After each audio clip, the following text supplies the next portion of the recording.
নমস্কার দিদি, তোমার নামটা একটু বলো। রাবিনা ইয়াসমিন। তোমার বাড়ি কোথায়? 150 পানিশটা। তুমি কোথায় এসেছো ট্রিটমেন্ট করতে?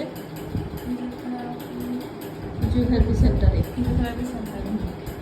কি অসুবিধা তোমার? আমার কোমরে ব্যথা ছিল, উঠতেও পারি না, বসতেও পারি না, অনেক ব্যথা। এখন অনেক ভালো আছে আগের থেকে। কদিন থেকে ব্যথাটা? 3 দিন থেকে।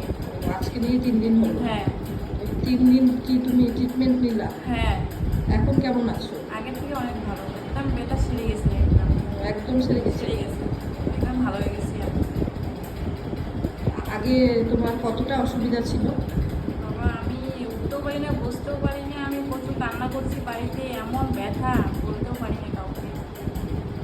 এই 3 দিন তুমি তাহলে ফিজিওথেরাপি ট্রিটমেন্ট হ্যাঁ, নিলে, এখন একদম সুস্থ তো? একদম সুস্থ আমি এখন। ঠিক আছে, ধন্যবাদ দিদি, অনেক অনেক তোমার